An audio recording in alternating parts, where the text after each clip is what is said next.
Welcome back to the Hero Front Podcast, and today I am so honored to sit down with a leader, a storyteller, and an advocate for veterans, Colonel Michael Komorous. With 24 years of service in the United States Air Force, Mike's career has spanned high-stake leadership roles, from flying drones in combat situations to leading life-changing humanitarian missions. But now, in his next chapter, he's turning his focus to something deeply meaningful, giving veterans a voice. His new platform, Voice for Valor, launches March 1st and is dedicated to sharing untold military stories. Stories of sacrifice, resilience, and leadership that deserve to be heard. You can find Voice for Valor on YouTube, where Mike is building a space to inspire, educate, and bridge the gap between military service in civilian life. We're watching somebody for a couple weeks, developing a pattern of life, understanding of them, to ensure that if you are to strike that target, they aren't near loved ones, right? So you're really focusing on limiting your collateral damage, if you will. In today's episode, we'll talk about defining moments that shape Mike's leadership, the challenges veterans face in transition, and the soft skills that make all the difference post-service. We'll also dive into his insights on recruiting and retention in today's military, why people are getting out, what leaders can do to keep them in, and how storytelling plays a major role in shaping the future force. But this conversation isn't just about leadership. It's about connection and healing. Mike opens up about the heartbreaking loss of his best friend to suicide and the lasting impact it's had on him. So I check my phone, and my buddy Tony calls me with panic in his voice and says, "I need you to give me a call." I give him a call, and he says, "Sean took his life."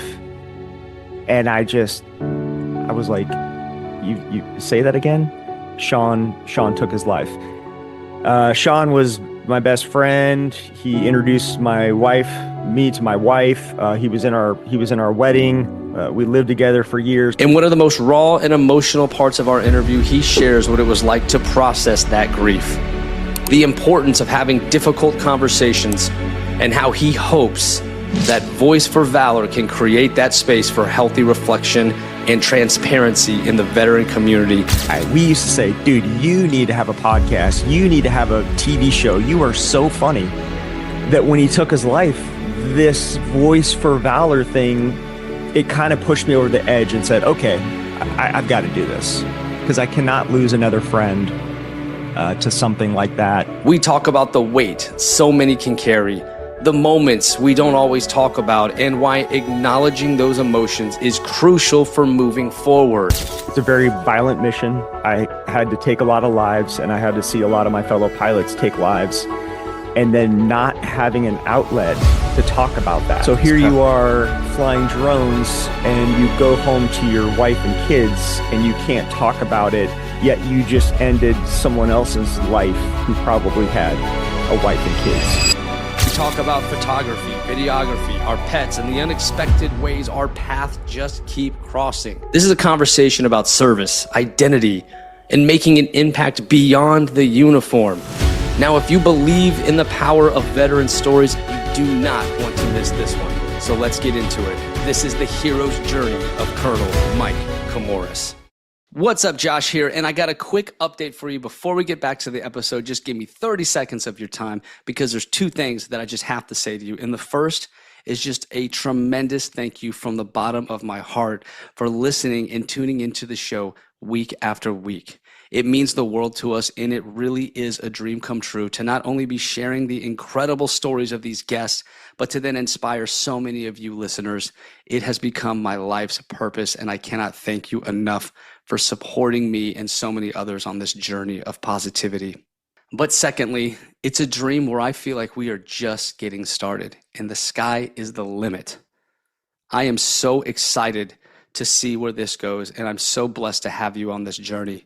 And if you appreciate this message, if you appreciate what we do here at the Hero Front Podcast, please follow us on this app.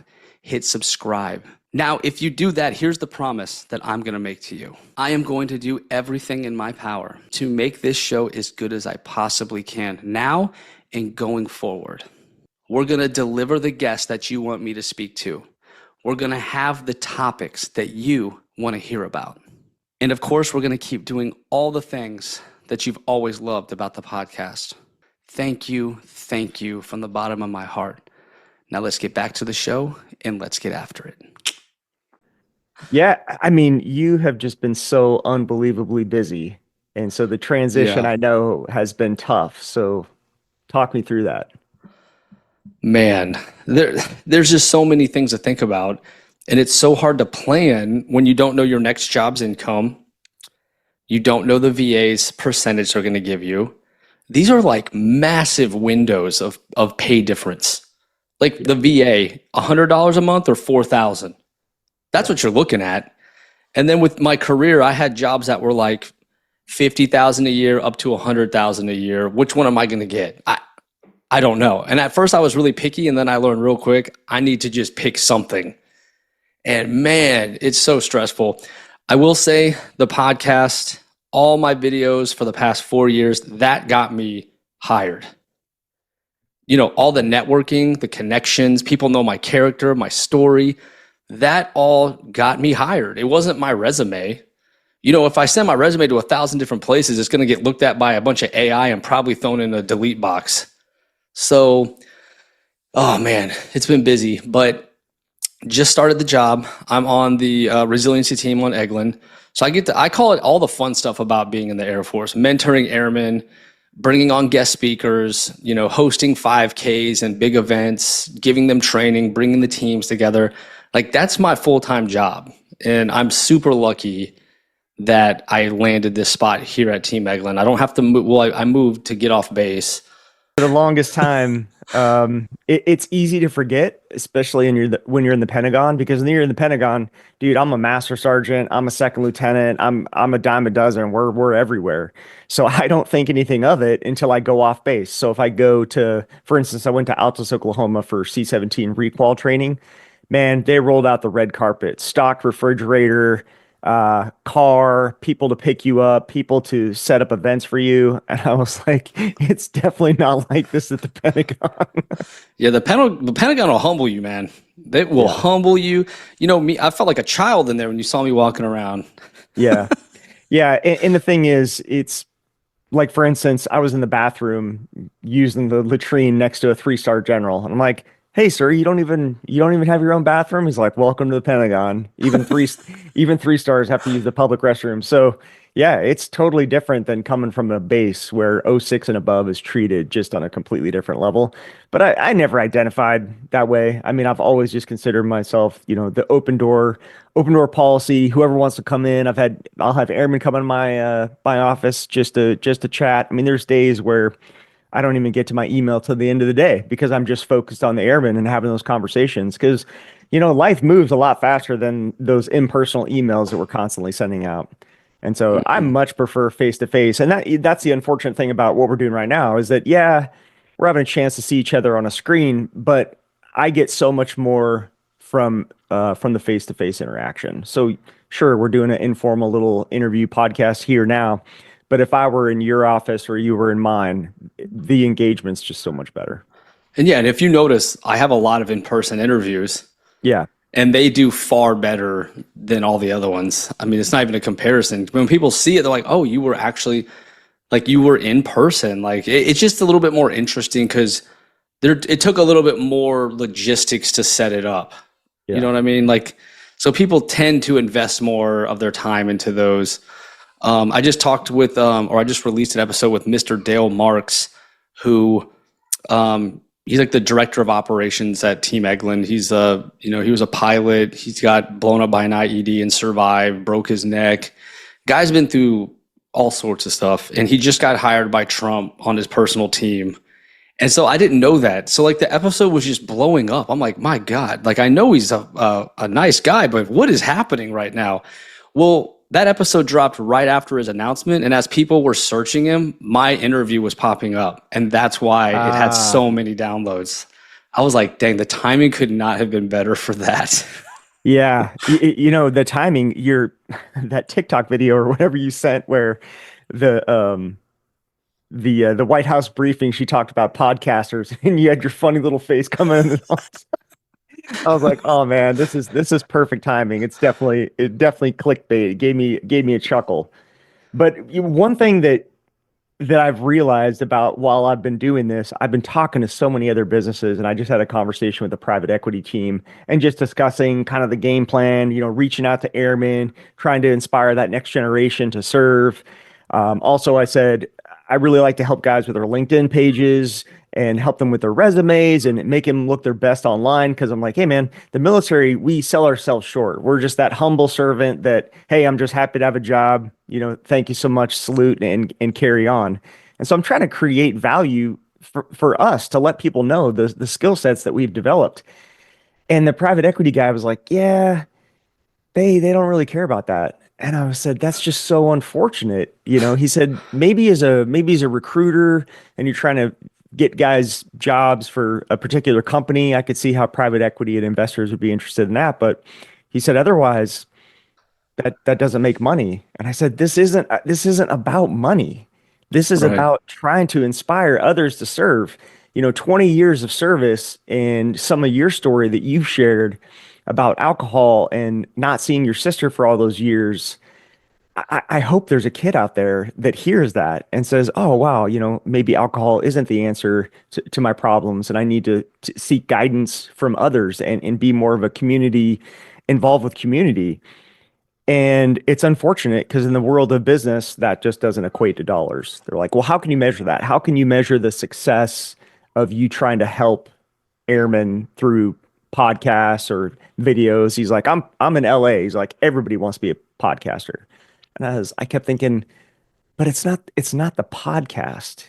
It's the interaction and allowing others a platform to reach out to you asking for help. I had a young captain. I said, hey man, anybody wants to come over and get a headshot? Come on over. I'll help you with your LinkedIn page, blah, blah, blah. Nobody reached out. And then like 3 months later, hey sir, I'm getting ready to retire. Do you remember me from that class? You were talking about headshots. Like, yeah, dude, come on over. Came over, gave him a headshot. We had a long conversation about future career ambitions. And he's like, man, I just thought you were full of crap. I didn't think you were actually going to do this. I'm like, no, dude, I want you to be successful in your next chapter of life. And I'm not asking for anything. It's support for what I'm doing, but I mean, I'm Right. not asking. There's no, Yeah. I That's just want you to beautiful, pay, man. I just want you to pay it forward. So, So yeah, and I really respect you. I love that you do that. Not everything's not everything can be quantified. For one, I mean, how are you going to quantify someone's happiness or success in life? If you don't have a time machine, you don't truly know the impact. There's a level of faith that you need in the process, right? yeah. Really, the only way to measure it, like for the resiliency team, the team that I'm on, is if we were just gone for a year and you would measure, all the climate reports and the suicides and see if there was a dip in any of that. I mean, really, that would be the only way I could think of measuring it. But we've seen these things in place where things do get drastically better. And I pray to God I never get to the point where I see everything through the lens of an Excel spreadsheet or a dollar sign. I pray that never happens to me, because that is a stark way to look at at life in general. Yeah. Yeah. Everybody that asks me questions about what I'm doing now, I say personally, I'm invested about $40,000 into this. Now, granted, I have the financial means to do that, and that's been years of accumulation, computers, cameras, lighting equipment. It's not like all of a sudden just I decided to cut a check. So it's been a while. But my point being, I would do this anyway, right? Hmm. It's just I just enjoy it. I enjoy meeting others and hearing their stories and figuring out ways that we all come together. And that was the thing about the military is that it taught us to break yourself down as an individual and build yourself back up as a teammate. And I've lived that way ever since I joined the service. And I'm so thankful for that opportunity. So my wife always says, here he is on his bandwagon, trying to recruit somebody. I'm like, hey, if there's anybody lost in their late teens, early 20s that's looking for a path, my goodness, I cannot think of anything better than joining the service. Yeah, it definitely helped me. I mean, it's challenging, but I was trying to escape things, man. I think a lot of people join to escape that prior life. And then for me, as you know, I ran into drinking and I missed funerals, and my stepmom overdosed and I wasn't there for my sisters, and it was just the shame just compiled upon me. So I did have this very, very big rough patch. But at the end of the day, it was my wingmen, it was my fellow airmen, it was my friends, my mentors that pulled me out of that darkness. And now I try to provide all the information that I was searching for all those years ago. That's all I'm trying to do. I'm trying to reach Airman White that was on that flight line at Kadena, miserable, just hating my existence. And I remember on every break, because I didn't have a cell phone with the internet or anything, but on every break, I would go in the break room, log in the computer, and just try to figure out what the hell was wrong with me. And I was too afraid to raise my hand and say I had a problem because I didn't want to get kicked out, because the shame would just be unbearable at that point. So I was trying to do it on my own, and I was trying to find this information, and I really couldn't find anything. So every episode I do is to reach that version of me who was on nights, on 12s for a year straight, hadn't seen the sun for a damn year, couldn't tell you who my supervisor was or anything. I'm trying to reach that person, truly. Yeah, personally, I'm not a fan of first-term airmen having overseas assignments. I think that just the pure homesickness alone, no matter where you are, but particularly hard overseas, I hear constant stories of young airmen in Germany. Oh, this sucks. In England. Oh, this sucks. In Japan. Oh, this sucks. It's not that it sucks, is that you are completely disconnected from all your support networks that you had before. So I honestly, I mean, not like you and I can solve those problems here chatting about it, but yeah, I'm not a fan of first-term airmen being overseas. Yeah, it's like you've already left your whole life behind, which is a big, tremendous thing to do. But now you're in a different time zone. You might be driving on the other side of the road. Like it is a lot. My first base was Guam, and then my second base was Okinawa. So I had 2 overseas back to back, and then I went to Whiteman, and I'm from DC, so even Whiteman was like culture shock because I've never been in like the country or the Midwest. Yeah. So yeah, there's a lot we sacrifice, but ultimately, it saved my life. It changed my life. And now, like you, I want to do everything I can to provide that back to people, that inspiration or that education or whatever they're seeking, to kind of light that spark. And I know you're the same way, which is why I love you, man. You're fantastic. I've never met a colonel that's quite like you. I mean, you're a damn colonel. You're a pilot. But look at all the other stuff you do. Most people are like, I'm a pilot. That's it. I've made it. I'm done. I mean, there's nothing wrong with that. I mean, that's a really hard thing to do. But you've somehow taken it like leaps and bounds beyond that. You know what I mean? You're kind of like a colonel and a chief combined in my mind. Man, I really appreciate that. And I think I identify more as a chief than I do a colonel, because kind of what you said. And, when you mentioned how much has changed your life, that was what I was going to ask you was, okay, look at Airman White 20 years ago and tell Airman White all the things that you're going to do in the next 20 years. And I imagine it would blow your mind. It would have made my head explode. So I think about, I'm from the Tacoma, Washington area, and I don't even really like going there anymore because I'm so different. It's not that I'm better than anybody else. I'm just so different. I've just experienced all these life-changing moments that a lot of people don't understand, except for the military component or, the folks in the State Department or their Secret Service that have had these opportunities to have all these experiences. When you sit down and start talking story, if you will, they just kind of give you the 1,000-yard stare because they can't relate to it. What about you? What are your thoughts from that standpoint when you go home and see old friends? Well, all my most successful friends are not in my hometown, I will say. I have some amazingly skilled people I, grew up with, and they're all doing big things all around the world, to be honest. But, I honestly knew I shouldn't come back as far back as like 2009. So after actually before that, like 2007, I knew, because after Guam, I went home for a month and I went ballistic. I was drinking, I was partying, because like I missed all that with my friends after high school. So I got to kind of relive that for 30 days. So I hit the ground running. And man, I did not want to go. I did not want to leave. I was like, I could just stay here and do what they're doing. And, it seemed very tempting. But then I knew I shouldn't do it. When I talked to someone, I told this group of friends my next base was Japan, which is like super exciting, right? Like who gets to go live in Japan at our age? And I remember they said, man, that sucks, man. I'm sorry. Like they thought that was a bad thing. And once they That was a said that, punishment. I was like, I'm done with this place. Like this, clearly, I don't ever want to have an opportunity like this and think it sucks. Like Yeah. the disconnect was already there. I think I came back one more time. I told you I lost my stepmom, and so my sisters went through a really bad rough patch, and it was actually quite painful to go home and to see like all these people, my best friends, my sisters. It was a lot of people struggling, and I did not have the emotional toolkit to deal with that. I didn't know what to tell them. I was struggling myself. How the hell am I going to help anyone else? So it became quite painful for me to go home. And at that last trip home, I said, I'm going to have to move on from this and create my own life. There's no going back. It's too different now. That was a really hard pill to swallow.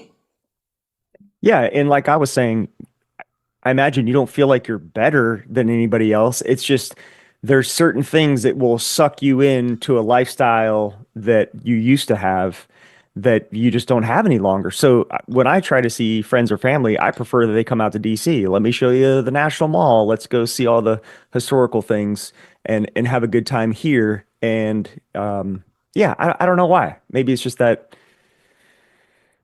fear of getting, I would be that young Mike that everybody knew 30 years ago. It's like I'm so different. Yeah. I don't want to talk about all the dumb things I did. And back in the let's be day. honest, you kind of don't want to run into those folks with your family. Like, let's be real. Yeah, there's people.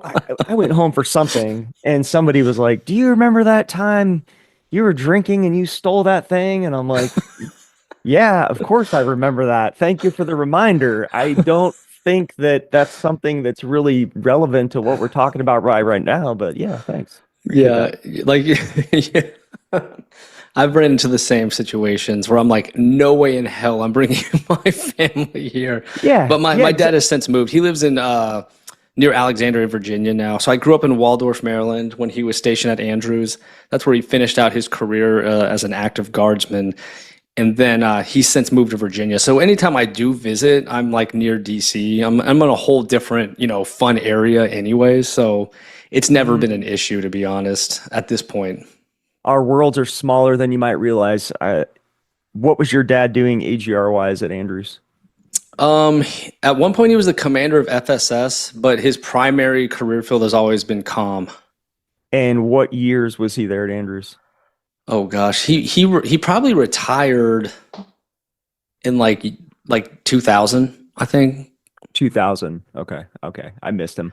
And I then, was well, thinking, you might not have completely missed him because then up to 2010, he worked at the Board of Corrections on Andrews as a civilian. oh yeah. Yeah. BCMR. Yes. I had tons of friends that work in the BCMR world. I didn't show up here till 2015, so I did miss him, but it's such a small world. One of the pilots I flew with out of Charlotte, his dad was a maintenance group commander and is AGR, but Andrews, he's actually going to be the not the officiant. What's the person that reads the orders and all that stuff when you retire? I don't know why I can't remember the names of these folks, but he's coming up to Charlotte to be my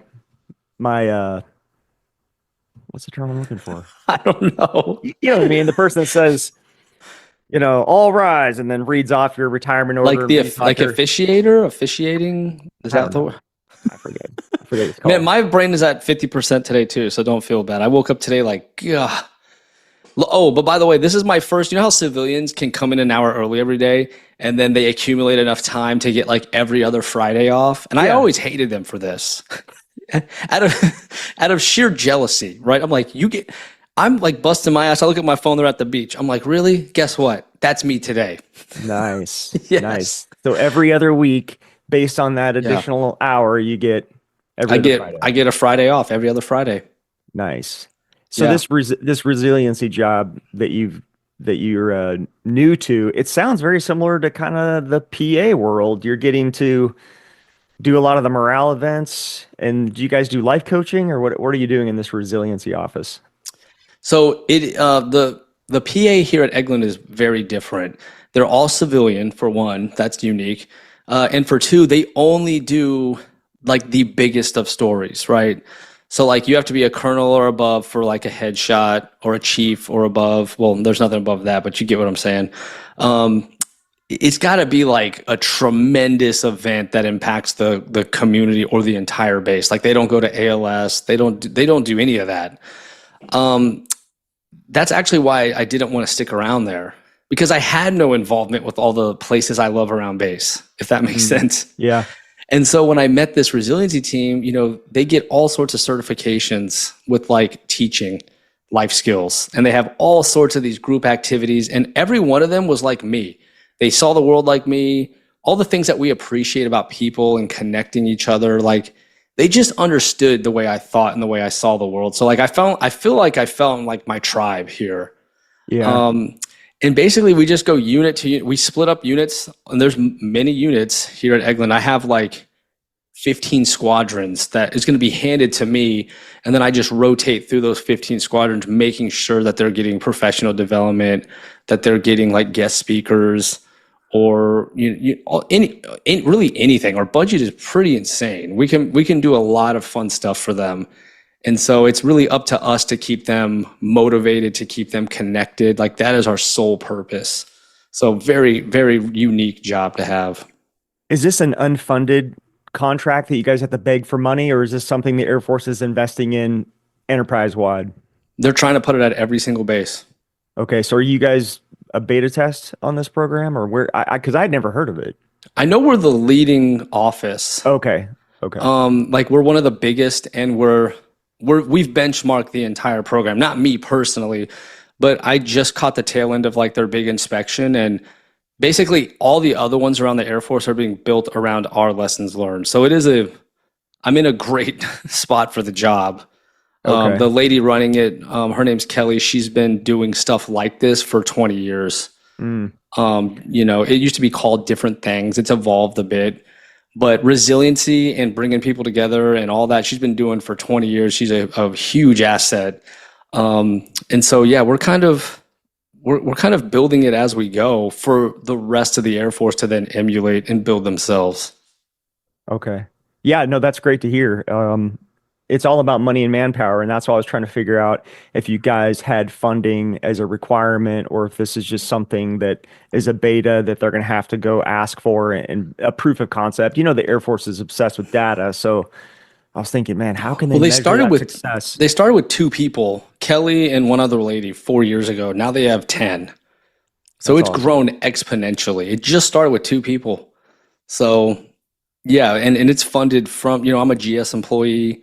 Yeah. We're all GS. Like it's a legit thing that has been created here. Well, good thing that your final assignment there was Eglin, because what a great landing opportunity for this to happen for you. Absolutely, dude. I'm so happy about it. I was putting it out in the universe for so long, and they knew the podcast. They knew what I was all about, and they want to bring all that to this team. And I'm like, say less. Let's go. That's awesome. That's great. So you'll set up some interview opportunities through that platform as well. I'm trying to create their own podcast, if I'm being honest. Yeah. I want to get a whole studio built, not just for us, but anyone on base. Okay. So I am going to try that. That's awesome. No, that's great. Good. But good hey, for we're you. not here to talk about me, my man. We're here to talk about you. We're just shooting the breeze, dude. I know. What do you want to know about me? Well, first I just want to address Voice for Valor. First of all, I have to admire your very professional approach. If you look at me 4 years ago, I look like it was amateur hour, right? It's come a long way, but you hit the ground at like professional level day one. How the hell did you do that? I'm a total photography YouTube nerd, so doing a lot of research and figuring out what works and what doesn't, because I tell people all the time, look, I know I don't have a face for TV or a voice for radio. Are you shitting me? But I have a passion for you people. look like damn Tom Cruise, man. Are you kidding? But I have a passion for people. And I think that I like to think that that comes across in my personality. So, like I said, man, if I can just help my growing up, it was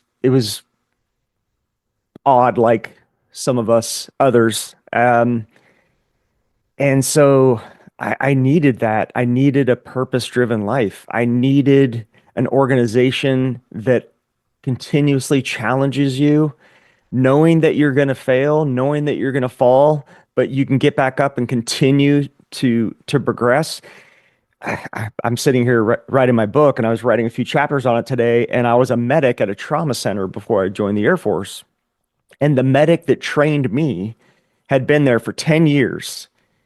And as we got to know each other, he started talking about finances, and he makes 14 bucks an hour, and his wife is a radiology tech, and with their two salaries together, they finally could afford having a child. Here I am, like 23 years old, making 12 bucks an hour, and I'm like, oh my gosh, in another 10 years I might be at $14 an hour. So no matter how hard I work, no matter what I do, I'm stuck with a very low glass ceiling.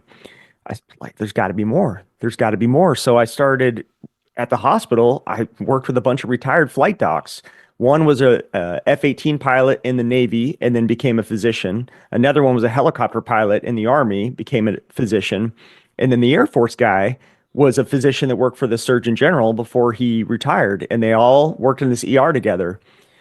And they said, hey, man, have you ever considered the military, the Air Force? And I was like, no way, dude. I can't get up at 5 a.m. and do push-ups and have people yell at me. I love working out, but I like working out on my terms. They're like, no, the Air Force. It's almost like going to a Fortune 500 company.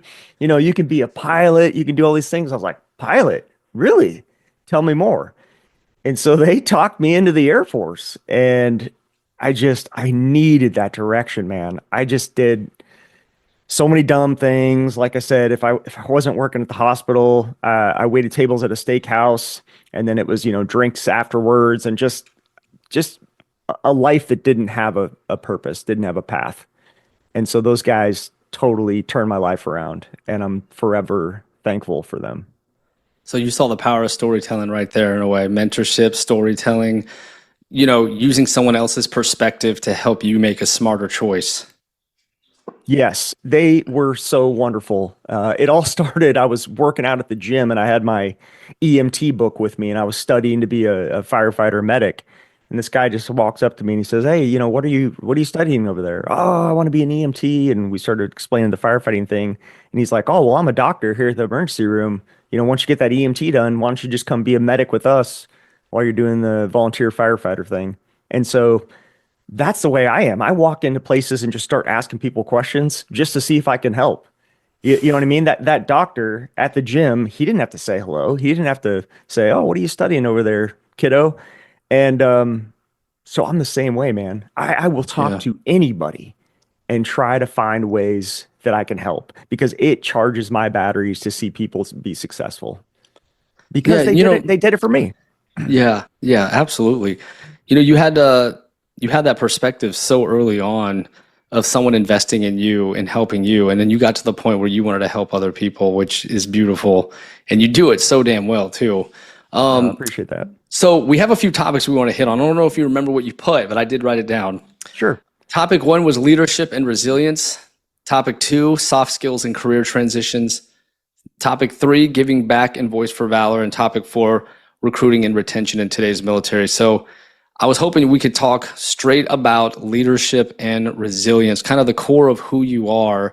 It's a word we hear a lot in the military, but what does it mean personally to you, and have you cultivated that throughout your career? Was it always super easy for you, or is it something that you had to continuously work on as time went on? Up until I was a young major, senior captain, young major, I was all about myself, making sure my OPR was the best. I'm number one of this, I'm number one of that, perfect PT scores. It was all about me and what can I do to progress. And then as a young major, I was flying RPAs in Las Vegas, Nevada, and it's a very violent mission. I had to take a lot of lives, and I had to see a lot of my fellow pilots take lives, and then not having an outlet to talk about that. So are you talking about flying drones? Flying drones, yeah. So here you are flying drones, and you go home to your wife and kids, and you can't talk about it, yet you just ended someone else's life who probably had. a wife and kids, or you're watching somebody for a couple weeks developing a pattern of life, understanding of them to ensure that if you are to strike that target, they aren't near loved ones, right? So you're really focusing on limiting your collateral damage, if you will. And So it's not just shooting a missile at someone, you're actually stalking them for a while, like getting to know their patterns, who they are.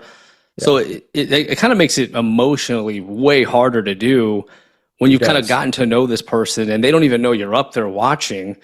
It's really hard. The only thing I know about that world is that movie with Ethan Hawke, Hmm.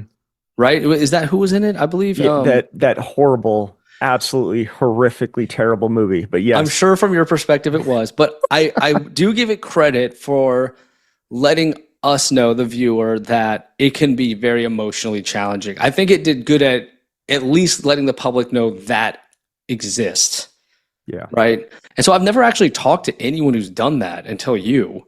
Um, yeah. is it as hard as it was portrayed in that movie where he started drinking, he didn't know who to talk to, he didn't want to lose his flying status, all this pressure just barreling down on him as day in and day out he's shooting Hellfire missiles?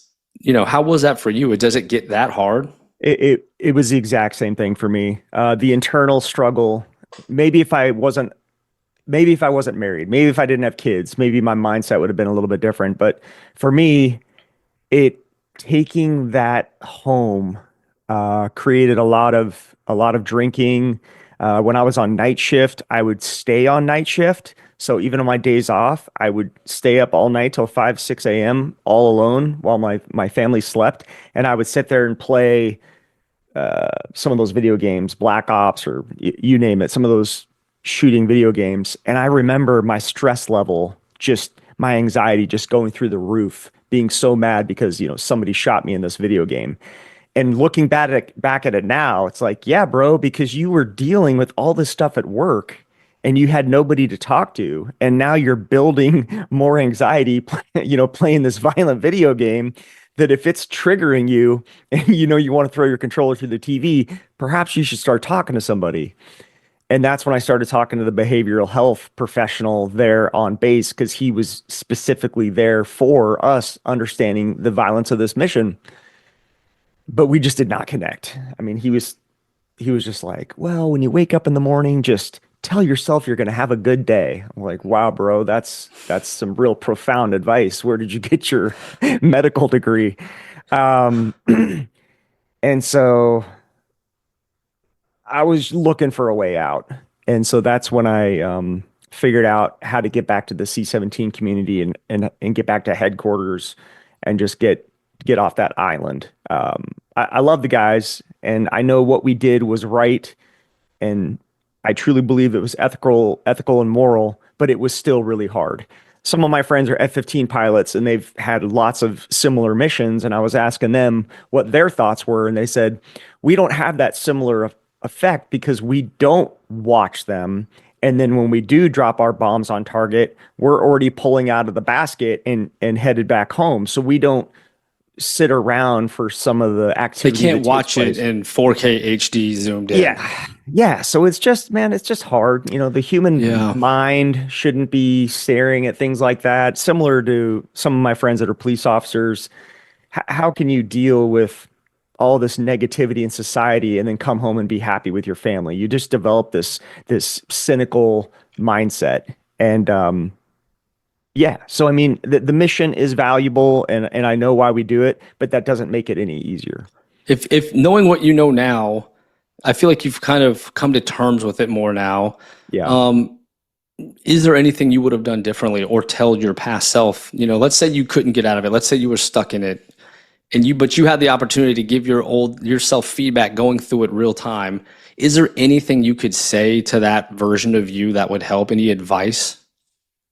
Seek counseling earlier. And I used to talk to a lot of my other fellow pilots because I was the flight commander. I was one of the higher up guys, if you will, in the squadron. And I just said, look, these are human beings. I get it. This is a TV screen. I get it. We're in a combat zone in a foreign country. But I said, these are human beings. So just realize that when lives are being taken, you got to take this seriously. And I started talking to a PTSD counselor, and I told him how frustrated I was with some of my young lieutenants and captains, not I, not glorifying it, but just the way they would be, the machismo about it. And the counselor said something that I never thought of. He said, Mike, they could be dealing with the same trauma. That's just their way of responding to it. Whereas your response was alcohol, going home, keeping things to yourself. So he says, just realize that it could have been causing internal turmoil to them as well, but they just had a different response. And I was like, I didn't think about it that way. And I see your point of view on that.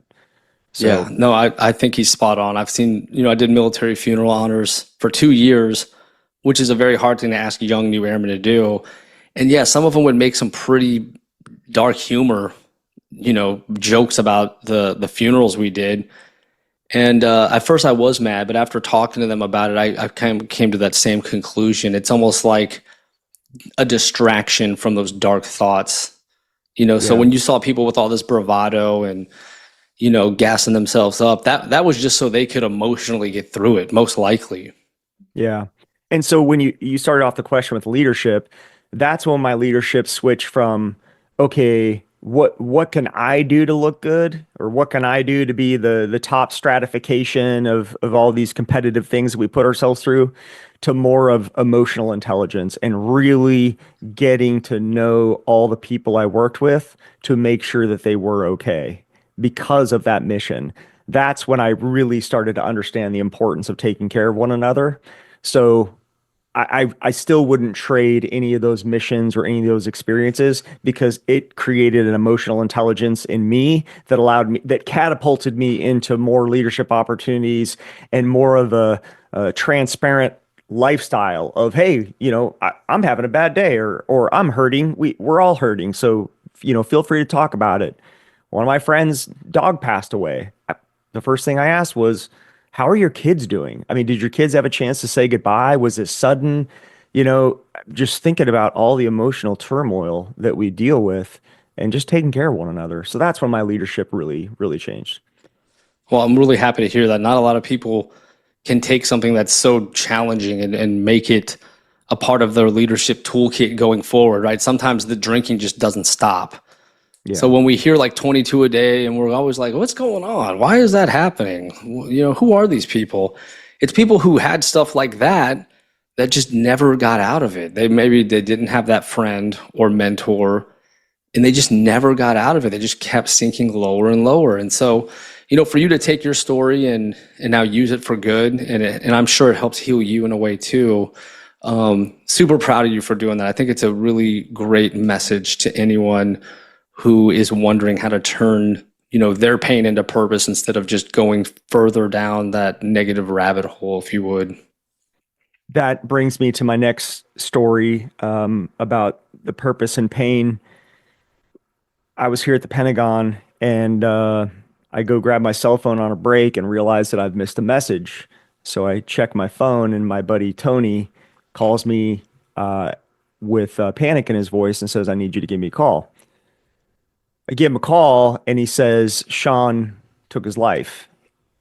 And I was like, you say that again? Sean took his life. Sean was my best friend. He introduced me to my wife. He was in our wedding.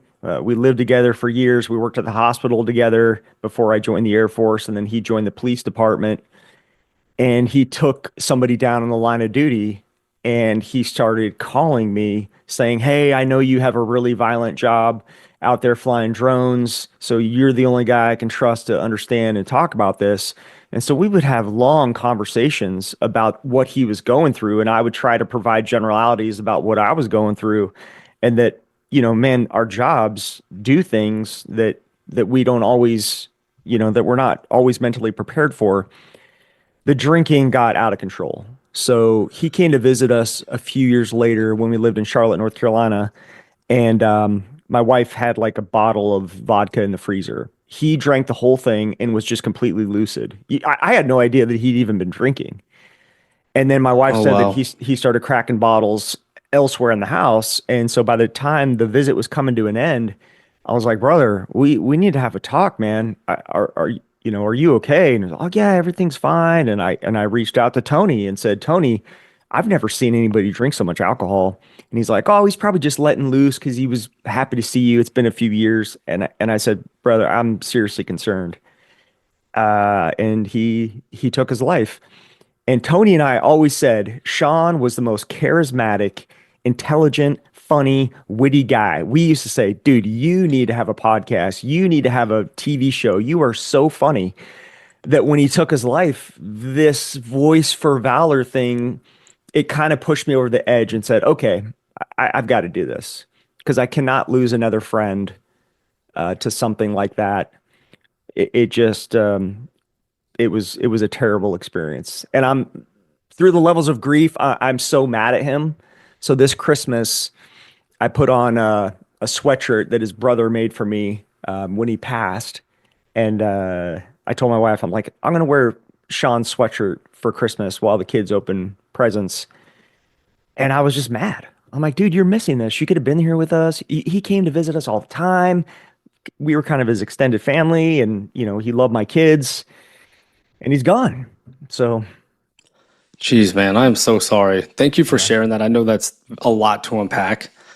And it was your best friend. I mean, that is, and then yeah, you start to think back to those times like when he was drinking, had a similar situation with a friend that all the way back in Guam at that first base who was bragging about crushing fifths of Jack every day. And he had the empty bottles to prove it. I didn't believe it until I saw he opened his closet and the bottles just come barreling out and we were all laughing about it. We're like, oh, he's so crazy, yeah. it was nothing to laugh about. And he ended up losing his life to alcoholism. And so sometimes your gut's telling you like something is wrong, but there's I struggle with those situations. When I think back, could I have done anything? Could I have said anything? I feel like that's a natural thing for us who are still going on to think about. Yeah. Like you said, the levels of grief. At some point you were angry. I'm going to be honest. I don't know if there's anything that can be done sometimes. I just don't. My stepmom that passed away, she accomplished all of her goals in life. She became a nurse. She worked on Andrews, did everything she set out to do, and then got into alcohol and drugs and stealing meds from the hospital. And she laid out all these photos of her life on the bed, and no one heard from her in 3 days. And by the time they finally checked, she was deceased. They don't know if she did that on purpose or not. And I deal with the shame of not reaching out to her because I cut her off at some point in my life. And I kind of with the thought that I would rekindle it one day. And I don't have that opportunity anymore. It's just something I have to live with now. It's probably the most painful thing I live with. But even if I could reach out to her, even if I could go back in time, could I have done anything different? Could I have saved her? Is that something that, you think about with your friend? I do. I still have messages on my phone. We have hundreds of pictures together, many experiences together. And his drinking got so bad, and with my job, taking my job as a priority. But granted, I am married with kids and family, so I got to pay the bills. But there'd be phone calls at 3 a.m., and I would put my phone on silent because I got to get up at 5 and, go work a 14-hour day as a commander. And so he would end up calling my wife, and she would stay up all night having conversations with him in my absence because, in a way, I feel like I was being selfish. Like I was choosing my job over my friend. But at what point, man? I mean, at what point can you just say, Sean, dude, you realize I have to go to work. I can't have these drunken conversations 2 nights a week into perpetuity because you're frustrated and dissatisfied with your job. So there's multiple times I asked him to go talk to a counselor, mental health professional, Alcohol Anonymous. I mean, you name it. I tried. And so yeah, when he took his life, that's all. It was just a replaying broken record about, dude, you didn't answer the phone. You didn't answer the phone. But Tony, my buddy that when I was chatting with him, he said, Mike, if you didn't answer, he would call me. If I didn't answer, he would call the next guy. He said there was literally a list of 10 of us that he would call in these drunken stupors. So you weren't the guy. So Tony was actually the last guy that he tried to call before his death. We were all kind of comparing messages on our phones to figure out the chain of grasping at straws for help, and Tony was the last guy.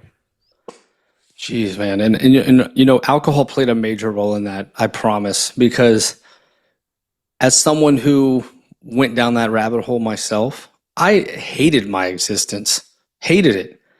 And I thought, and at one point, the alcohol does help. You know, at first, like any drug, it helps at first, right? That's how you get lured into these things. But I'm telling you, at some point, it takes your depression to all new lows that you could not normally reach. I mean, it will mess you up.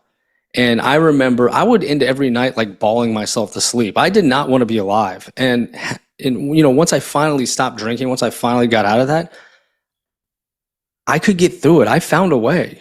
But you just have to find time to stop abusing that substance. If you can't find a window to do that, you won't ever find your way because it's sinking you to depths that you shouldn't be able to reach.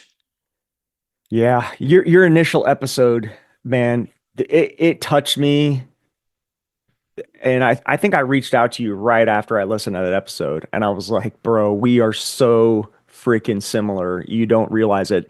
And chances are, since you know you have a pretty good following, you've probably heard that before and been like, yeah, okay, I hear that, you know, every couple weeks.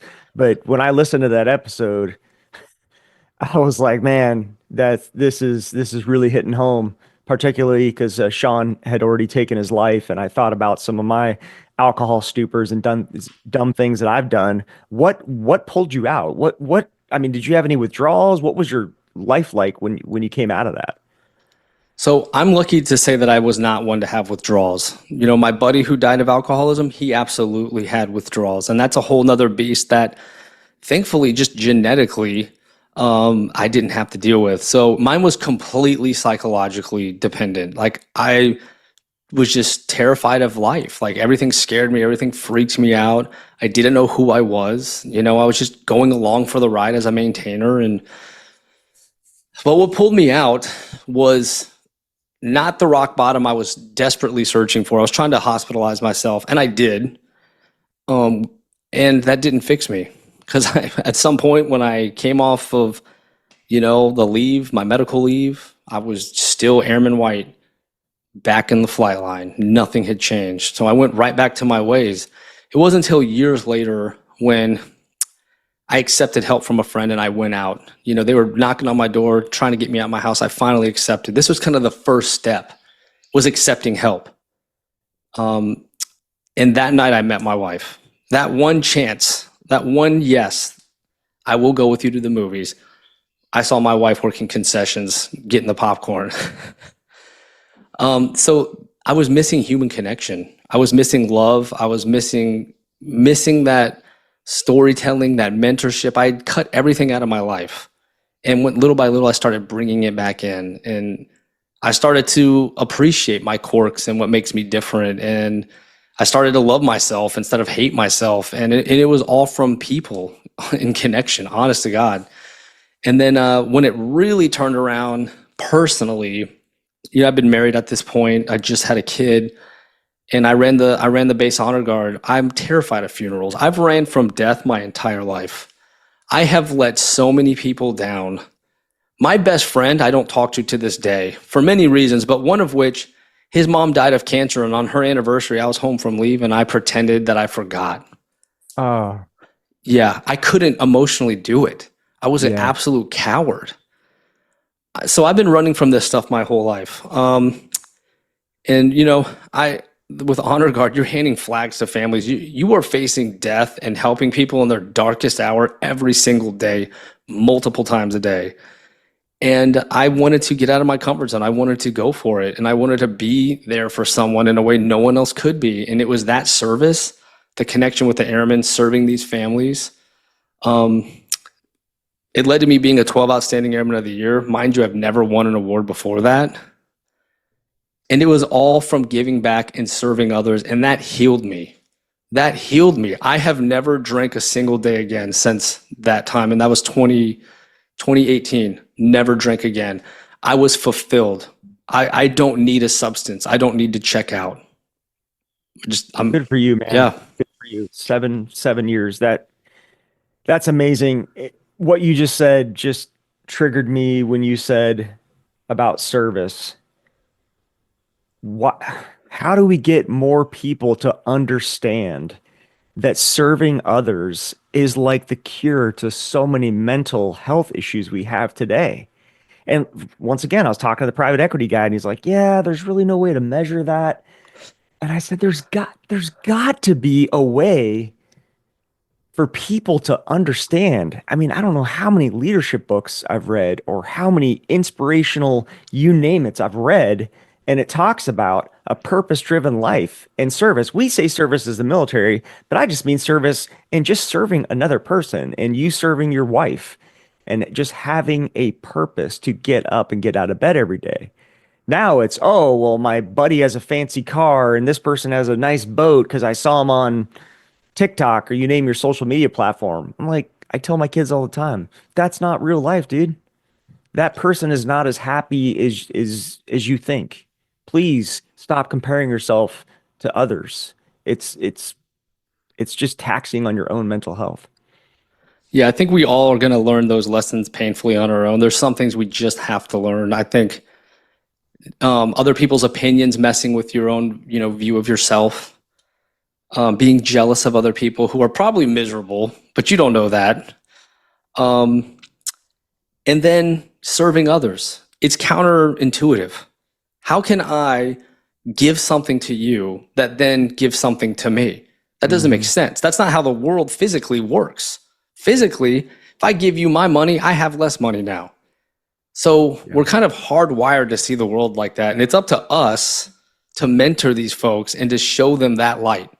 I'm going to tell these, you best believe in my new job, I'm going to be telling all sorts of stories. There's going to be story times with old Sergeant White. They need to hear it, man. They do need to hear it, and especially the young guys. And that's why I'm so happy that you found this job that fits your personality, because you're going to get to these younger people that nobody's giving them the time of day. And we're going to hit them with stories, not just the lesson, not just the slide. We're going to pause and we're going to have story time, because that's what they're going to remember. And I know that because when I was an airman and I had 12s and I got to be stuck in a bobtail with some other airmen for 12 hours straight during exercises as we're hiding in some remote spot of the flight line, that person could hate my guts, think I'm so annoying, and I could just not stand them. But after 12 hours of sitting in a car with them and knowing their whole life story, I mean, we were bonded forever after that. That's how I made friends. And that's how I started being inspired. I'd ask questions. I got curious about how they got through certain things. And it was their stories that I will never forget and that have touched me and I use to this very day. So I know the power of storytelling, and I absolutely will use that with the airmen going forward. Good on you, man. I don't know exactly what year I learned about the power of transparency and just being honest with the folks you work with, but I just didn't treat people like I was their boss. I treated them like they were a brother, a sister, a loved one. I treat lots of my airmen like they're my kids. Like, I'm a lot older than you. I could be your dad. And so here, I'm going to give you some life advice. And it has nothing to do with, I'm not here to punish you. I'm not here to give you an LOC. I'm just here to give you some life advice. Mm-hmm. Being a hard ass, I always thought was just the ultimate badass leadership thing to do. I mean, you kind of start with that, right? With basic training. That's the style of leadership, screaming at you till you get it right, stressing you the hell out. And so, I joined thinking, I need to be like that, like a TI, but at work, and just kind of be that hard ass. That was actually me being afraid, if I'm being honest. That's the easy way. That's playing a character, right? Yeah. All those leaders who, I'm a badass, I don't put up with anything. I have no respect for them at this point, because I know they were just being a coward, because I was that person and I was a coward. To care about someone is to be vulnerable. That is the bravest thing you can do in the best way that you can lead. And that takes years to cultivate, right? You can't make someone care. Yeah. But you can earn it yourself by being vulnerable and learning all these life lessons. So to hear someone like you see them as your children. I know and understand the amount of years and work you have put in to get that perspective. You don't just start with that perspective. Yeah, that's what I'm so fearful about detaching from the military. When I was talking to one of my two-star mentors, I said, "Sir, my stomach has been in knots for months, knowing that I'm going to come in here and have this conversation with you, asking you or telling you that I've decided to retire." And he was just like, "Oh no, Mike, all these great things." I said, "Sir, I get it. I am indebted to you guys forever. You have given me skill sets and mentorship that I could never repay." But I said, I always want to be part of this organization, and I truly think I can give more to the airmen as a coat and tie, as Mr. Mike, rather than Colonel Mike. As you go up in these ranks, you're further and further detached from the airmen, and it's much more about policy. And so you don't necessarily see the implications of the decisions you're making at those levels. And so I just thought, all right, I'm good. I'm good here. This is, I can still do a lot of good things and stay in the DC area and provide stability for my kids because I would have had to move this past summer for wing command and would have been by myself and missed my son's senior year in high school. Like, okay, what's it really worth? I love airmen and I want to always take care of people, but I also don't want my own children to resent me because I left in a critical time in their life. Yeah, you learned about yourself. You learned what you love and what you love to do. You know how many people don't know that? Yeah. I'm telling you, most people stay for the simple fact that they just don't know what they want in life. And the people that leave know what they want in life. They've learned something, and that's okay. If that's at your 6 year mark and you know exactly what you want to do with your life, just go do that thing now. If that's Yeah. what you love, go do that. I stuck around, and many people do because we're still getting something out of it. But I think you get to the point where your skills are more valuable on the outside. Whatever you love to do is just simply more valuable on the outside than Mike, I need you to write policy today, Mike. Why are you coaching these folks? My man, get on that Excel spreadsheet. There's only so Yeah. much you can do that. No, yeah. And So you're like, I've had those priority conversations. Like, hey, yes. this thing is due. I got it, sir, but I still have an open door policy. And Airman Snuffy came in and was asking for some life advice, and so he was in my office for an hour and a half. And it was kind Right. of like, yeah, but your job is to do this. I'm like, well, I kind of think my job is to take care of the people, and then they take care of the mission. I truly believe in that. So Once you become that oddball, it's time to go, man. yeah, it was It's time. it's funny to say it that way, but it's true. Um, and you also get to the point, and I know you probably feel this way too, that when you're doing that policy, anyone could be in your seat and do that policy. I Oh, think that starts to eat you up too. It's like yeah. not so many people can podcast and coach and mentor. Not many people can do that, but I feel like everybody could sit in here. I could show them what I do and they could do it. At some point, you're not okay with that. Yeah. Yeah. I had a lieutenant colonel replace me in my current job and, showed him the ropes for a few weeks and had just 100% confidence that he would do it better than I did. And I'm like, yep. Once again, I tell myself all the time, you're not special, man. This is a machine. And eventually these musical chairs, there's no chair for you. And I was just thankful that I got to leave on my terms rather than getting that notice of you've been non-retained or you're forced retired. I like the fact that I got to choose when the game came to an end. Hell yeah, man. Well, So you kind of went into a perfect spot I want to talk about, which is career transitioning. Where are you at in the process? How are you feeling about it? it has been an absolute roller coaster. My wife just thinks that I'm a schizophrenic because I would come home with all these different ideas. Hey, one of my buddies called from the UAE and I can go over and fly drones for massive amounts of money. She's like, okay, you're not going to go be a wing commander in the United States, but you're going to leave us and go be a drone guy in the UAE. It's like, yeah, that's probably not a good idea. And then I come back and I say, okay, now I'm gonna go work on Capitol Hill. I'm gonna be a national security advisor for a congressman or a senator. And she's like, okay, and what's the typical daily life schedule like? I'm like, it's like 80-hour weeks. And she's like, okay, so you're retiring and now you're gonna go get a job that pays you less money, but you work 70 and 80 hours a week. I'm like, yeah, that's probably not a good, it's probably not a good idea. Well, So in your defense, for one, you've never got that freedom to pick. You don't know what the hell you're picking. You're told what to do. Hey, this yeah, is your next assignment. This is what you're doing. Cool, got it. You start researching it. It's not like the world is yours. yeah. You're going to be a little manic in the process. Yeah, it's been chaotic for her. But then the job that I really wanted was Vice President of Government Affairs for the National Guard Association. They are the oldest lobby here in Washington, D.C., and they advocate for the Army and the Air National Guard. It's like, oh man, what a great fit.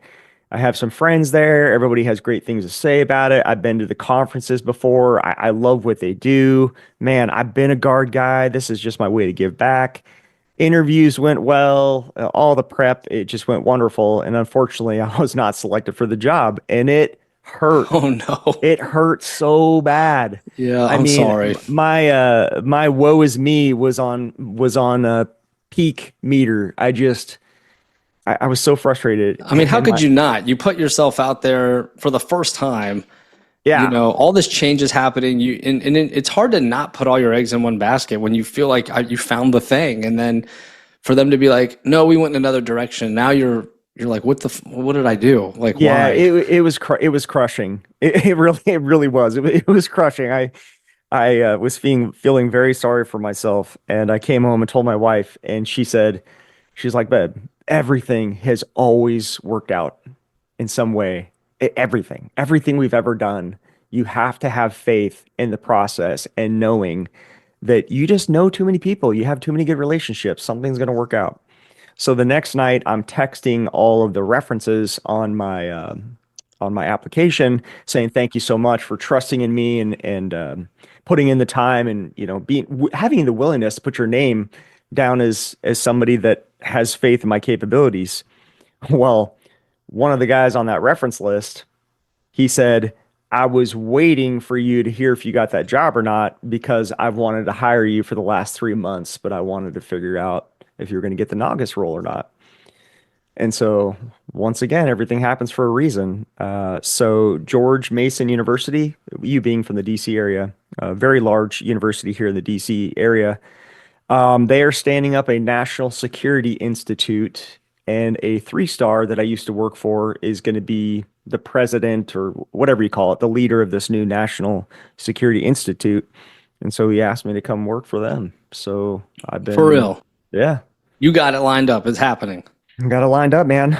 So I've been Congrats. doing private consulting with them on the side until I officially retire, and then start working at the institute. They're trying to get more research and development dollars and focusing on infrastructure in the U.S. and resiliency from the potential threats out there. And they said, "Hey, you know how the Department of Defense works. You know how Capitol Hill works.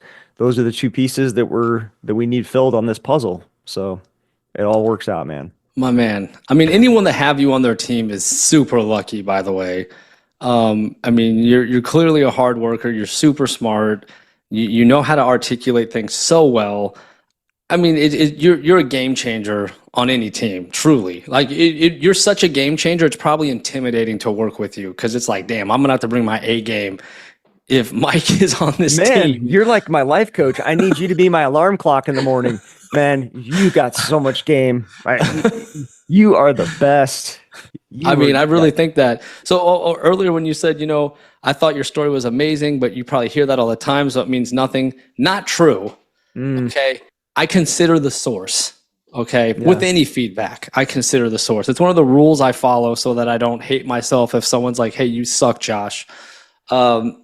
So you're the source. If you say that I'm awesome, if Mike says I'm awesome, damn it, that fires me up. So thank you for that. That does mean something to me, for the record. Yeah, dude, I just think you're doing such good things. And when we're talking about face-to-face podcasts, I was so sad that you didn't have a chance to do a face-to-face with General Goldfein because he is awesome. He is such a good guy. And I don't know if you've met him in person, but I have. okay, you have. Yeah, So he ran a retirement that I filmed, so I was able to actually spend a lot of time with him, and it'll happen. He yeah, comes through here a lot. It will happen eventually. okay. Well, just to share a story about him, he came to a three-star retirement ceremony at the Readiness Center, and I was the exec or something for one of the big wigs, and I just walked up to him, and he'd been recently selected as the chief of staff of the Air Force.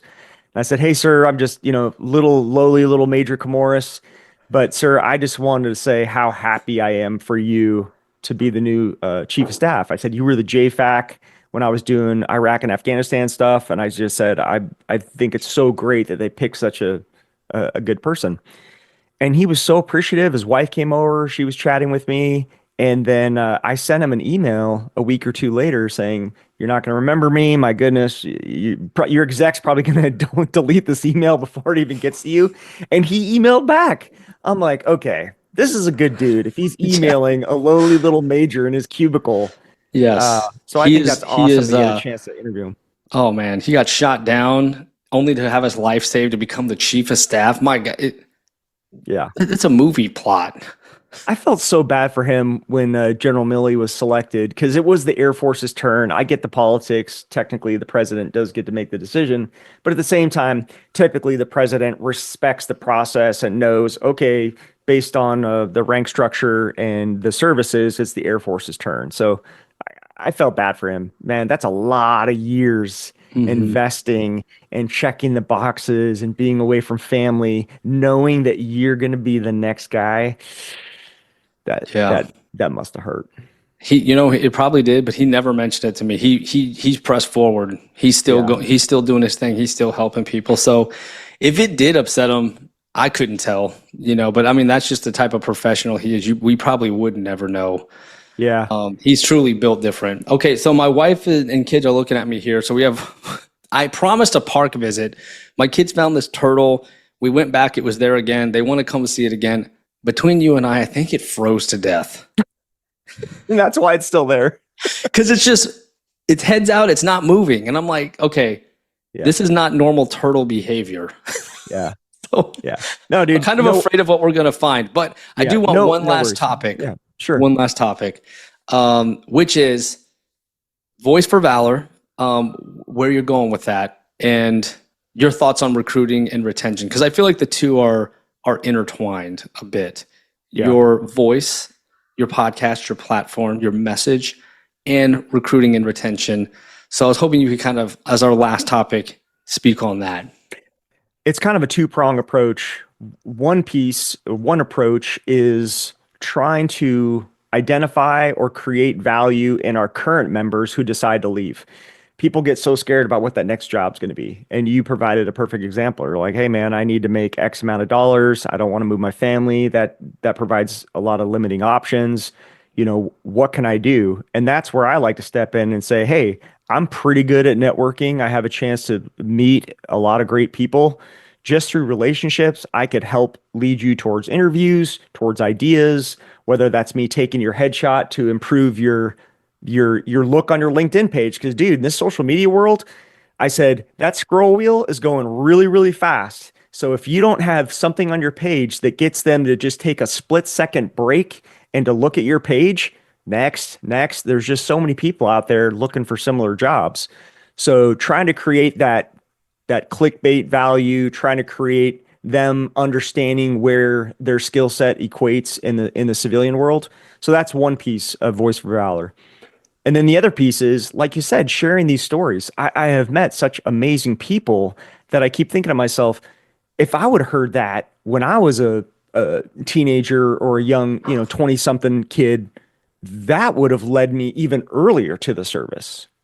Or that would have led me even earlier to being a police officer or a firefighter, is hearing these inspirational stories at a young age. And it doesn't have to be, you jumping out of a building or doing some unbelievably heroic thing. It's more about understanding what makes people tick and why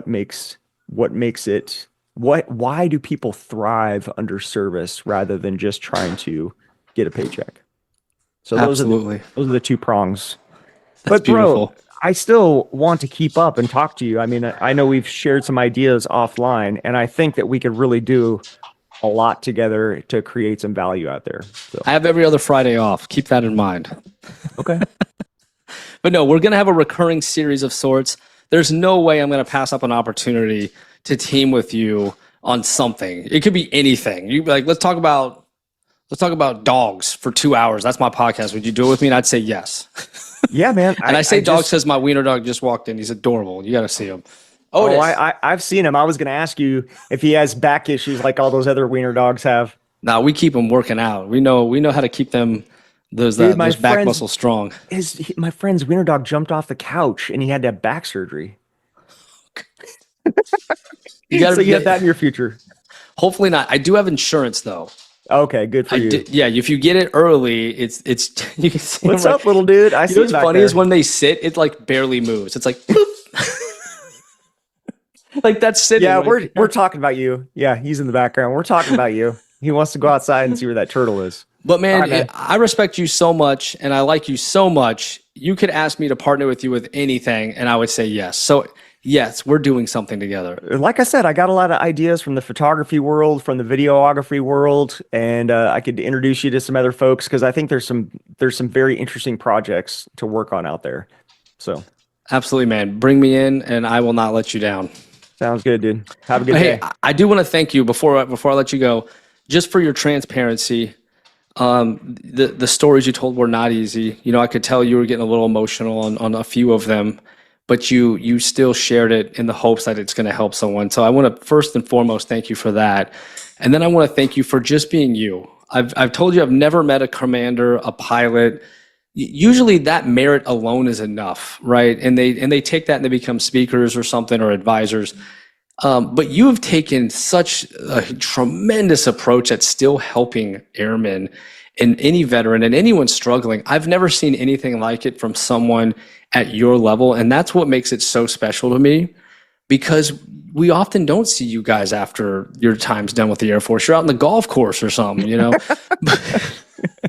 And you know you're laughing because you know I'm right.